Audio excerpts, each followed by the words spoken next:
안녕하세요. 한국 사회는 다른 선진국과 달리 너무 지나치게 물질적이고 이기적인 개인들이 많다는데 큰 문제가 있습니다. 그것은 구체적으로 보자면 제가 이제 놀란 사실인데요. 한국은 이 부동산 문제가 지금 심각하잖아요. 그런데 만약에 7억짜리다. 라는 매물에도 9억으로 받아라 이러고 인터넷 카페에서 그 주민들이 막 운동을 하고 그런다 그럽니다. 이거는 일종의 시장 교란 행위가 맞죠. 그리고 이것은 결국은 전문가인 그 부동산 중개업자의 말도 믿지 말자 이런다 그럽니다. 그런데 이게 공인중개사법에 의해서 이런 경우는 시세교란이라는 범죄 행위라고 합니다. 3년 이하의 징역이나 3천만 원 이하의 벌금. 그런데 이 경우 벌금을 1억으로 올리는 게 차라리 낫다고 보고요. 그리고 시세 교란 행위라는 것이 얼마나 중요한가라는 것에 대해서 왜 한국은 매스컴에서 그 게이트키퍼라고 그러죠. 그 사회에서 일어나는 일에 대해서 한마디씩 해야 되는 그런 어떤 지식인 그룹이 없나요? 이렇게 얘기를 하게 되면 자기가 정치적으로 어느 쪽으로 쏠리게 된다고 염려해서들 말을 못하는 것인가요? 이거는 상식적으로 봐도 있을 수 없고 시세 교란 행위라는 것은 그리고 한국 사회가 선진국으로 갈 수 없게 만드는 정말 천민 자본주의의 전형입니다. 때문에 이것이 개인의 자유? 이런 것은 개인의 자유가 아니죠. 그리고 때문에 이것을 분명히 해야 되고 이런 것에 대해서 많은 토론이 그 문화적으로 또 경제적으로 있어야 된다고 생각합니다. 또 한 가지의 부동산 문제는 뭐냐면요. 임대 아파트와 일반 분양 세대를 같이 마구 섞어 넣어서 구분이 안 가는 쪽으로 한 것이 강서구에 어떤 아파트 단지가 있는데 이 경우는 누구를 낙인시킨다든지 임대의 주민에 대해서 특히 자녀들에 대해서 차별 대우하는 것이 없다고 합니다. 그래서 사람들이 오히려 그 임대의 주민을 부러워할 때가 있다고 그래요. 저렴하게 똑같은 조건을 가지고 살 수 있으니까요. 중요한 것은 임대 세대가 어느 집인지 알 수 없게 해놨다는 것입니다. 근데 이것은 그렇게 해놔야 돼. 앞으로 계속 이렇게 그쪽으로 가야 된다고 생각합니다. 한국은 이제 나는 다른 사람과 다르다. 나는 특별히 우대받아야 된다. 나는 다른 사람과 달리 더 많은 이익을 봐야 된다. 이런 개념이 있어요. 그것은 한마디로 그 사회에 그 이기적인 개인을 많아지게 합니다. 근데 선진국으로 갈수록 사회적인 개인이 많습니다. 그것은 그 자유시장 경제 속에서도 사회적인 개인이 많은 것입니다. 그리고 헌법에 보장된 언론의 자유, 자기가 말할 권리가 있다. 이것과는 별개의 문제예요. 왜냐하면 한국처럼 이기적인 사회가 많은, 이기주의자가 많은 사회에서는 게이트키퍼, 그러니까 매체, 매스컴에서 이것을 중재하는 그런 지식인들이 더 많이 나와줘야 된다고 생각합니다. 그리고 이런 것을 좀 재미있게 토크쇼라든지 이렇게 해서 진짜 선진사회에 가면 어떻게 사람들이 인식하고 지내고 있는지를 많이 보여주는 것이 필요하다고 생각해요. 어떻게 사람과 사람 사이 이렇게 차별하면서 계속 살아야 되는 이런 사회는 정말 추한 그런 사회가 될 수밖에 없어요. 때문에 이것이 큰 문제인 것입니다. 그리고 그 현재 일어나는 그 의협의 문제는 반발이 심한데 가령 예를 들어서 노동자들의 단체 교섭권이라든지 이런 것은 당연히 그 사람들이 약자의 개념을 갖고 있기 때문에 어떤 한 사회에서 그것을 인정하는 것입니다. 그렇지만 의사라는 것, 또 간호사라는 것은 그 히포크라테스의 그런 선언에도 있지만 이것은 공공의 의무가 굉장히 강한 그런 집단입니다. 그리고 사회적인 약자가 아니죠. 적어도 간호사 정도 되면은 그 사회의 중산층은 이룰 수 있고 의사는 굉장히 상층을 이룰 수 있는 그런 집단이잖아요. 때문에 선진국에서 가령 캐나다가 선진국이라고 제도적으로 보자면 또 사회 심리적으로 일단 그렇다고 보는데요. 그 의사들이 이렇게 정부 정책에 강하게 반발한다 하더라도 한꺼번에 그 휴진을 신고할 수 없어요.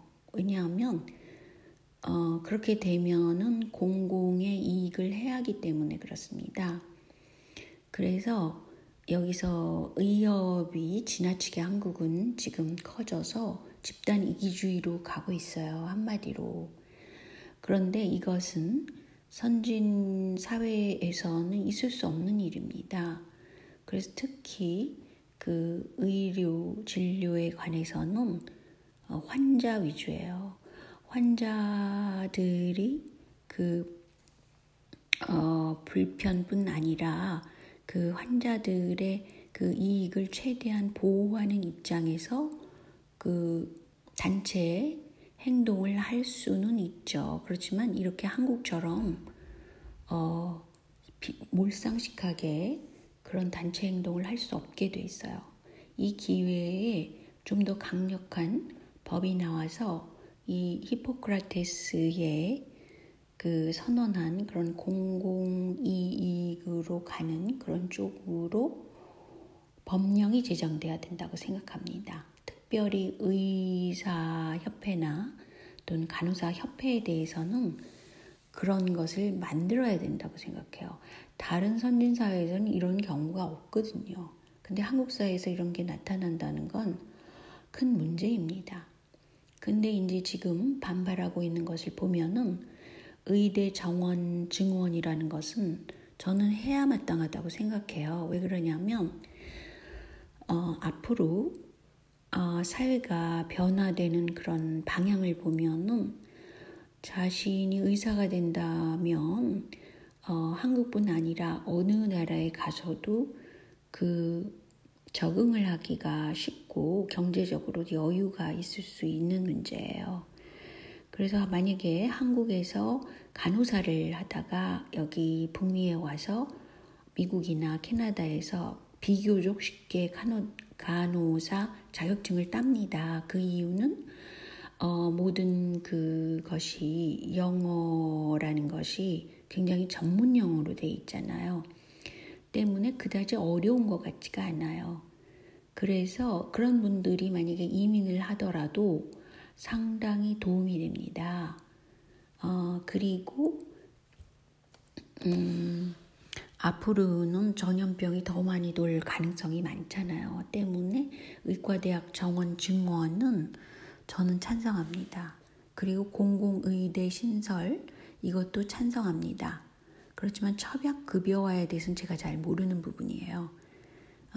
그리고 비대면 진료라는 것에 대해서 제가 사실은 한국에 3월 달에 오다가 이제 3월 초부터 여기 캐나다에 다시 돌아와서 살고 있는데 그러니까 한 몇 개월 동안 여기서 더 사는 거잖아요. 그런데 보니까 여기서 다 비대면 진료를 하고 있어요. 현재 캐나다에서는. 처음에는 되게 불편하더라고요. 제 담당 의사 가족 이가 여긴 있잖아요. 그분을 직접 만나서 얘기하면 좀 더 인간적이기도 하고 그렇지만 여기서는 의사를 보호해야 되잖아요. 지금 코로나 바이러스로부터 그 이유 때문에 비대면 진료를 추진했어요. 그런데 이것에 대해서 일반 시민들이 거부 반응이 전혀 없어요. 이것에 대해서 떠들고 이런 사람이 없습니다. 근데 이 비대면 진료라는 것이 앞으로 한국은 의료 민영화 쪽 데이터 수집 이런 것 때문에 걱정을 하긴 하지만 그런 건 전문가들이 일부 걱정을 할 수는 있어도 비대면 진료를 완전히 거부할 수는 없다고 생각합니다. 왜냐하면 의사분들이나 그분들 자체가 바이러스에 노출되면 더 많은 환자들이 잠재적으로 있을 수 있는데 그 잠재 환자를 돌볼 수가 없어서 국가적으로 큰 실패를 보게 됩니다. 때문에 의사들을 보호해야 한다는 측면에서 일단 비대면 진료를 허가해야 된다고 생각해요. 반발이 있다 하더라도. 그리고 의사 입장에서 의사의 그런 건강을 위해서 이것은 추진하는 것인데 의사들이 반발한다고요? 그거는 또한 있을 수 없죠. 근데 환자 입장에서는 조금 불편하긴 했어요. 처음에 몇 번은. 그런데 이제 주로 전화를 걸어서 그 중간에서 이렇게 리셉셔니스트한테 이제 제가 만약에 전화를 합니다. 저는 누구 의사를 봐야 되는데 그분이 언제 시간이 되냐 그러면 시간 약속을 해요. 그러면 그 시간대에 그 의사가 저한테 전화를 합니다. 담당 의사가. 그래서 이제 얘기를 하죠. 제가 이런 일이 있다. 그러니까 어떻게 했으면 좋겠냐 이렇게 상의를 하면 제 이메일로 그 진단서를 보내줍니다. 가령 당신은 피 검사를 하시오, 엑스레이를 찍으시오, 그런 것들 있죠. 또 눈 검사를 하시오. 이런 것들을 그 검사 진단서를 보내줘요. 그럼 저는 그냥 프린트해가지고 그걸 가지고 전문의를 만난다거나 그럼 피검사를 한다거나 이런 식으로 제가 하면 되는 겁니다. 그러면 그 검사가 나오면 그 결과를 담당 의사가 보고 또 저한테 약속을 해서 전화를 하게 해달라 그럴 수도 있어요. 이게 심각한 경우는. 근데 보통 대개의 경우는 그 노인들 층은 심각한 경우가 없고 그냥 약 타고 그런 거잖아요. 전 약을 타지는 전혀 않습니다만 어쨌든 경우 아주 간단하게 끝날 그런 환자들이 상당히 많다는 거죠. 물론 긴급 상황이라든가 그런 경우는 이 캐나다도 전폭적으로 응급실 그런 것이 잘 되지만 응급실도 다 오픈하는 것이 아니에요. 어떤 특정한 병원에는 응급실이 오픈돼 있지만 그 더 많은 환자를 보호해야 된다. 바이러스로부터. 그런 생각을 하는 그런 병원에서는 응급실도 차단해 버렸어요. 응급실이 필요하면 다른데 어디로 가라. 이렇게 병원 간의 연계가 상당히 잘 돼 있습니다. 그래서 한국은 의료 시스템이 잘 돼 있다는 건 제가 알지만 그 개인들이 그 무상복지 쪽으로만 너무 지나치게 생각을 해서는 안 된다는 것이죠. 왜냐하면 지금은 코로나 바이러스 사태, 팬데믹 사태이기 때문에 이것을 서로 화합하는 의미에서 어떤 절충점을 가져야 된다고 생각합니다. 그래서 이것은 정치적으로 내가 그 정당에 대해서 반하기 때문에 이것을 반발한다 이런 게 아니라 좀 더 큰 틀에서 한국에는 지나치게 이기적인 개인들이 많다. 특히 특권을 지닌 그런 계층들이 집단적으로 반발할 기회가 많다. 이런 것에 대해서 사회가 그 정치적으로만 해결할 수 없는 문제가 있습니다.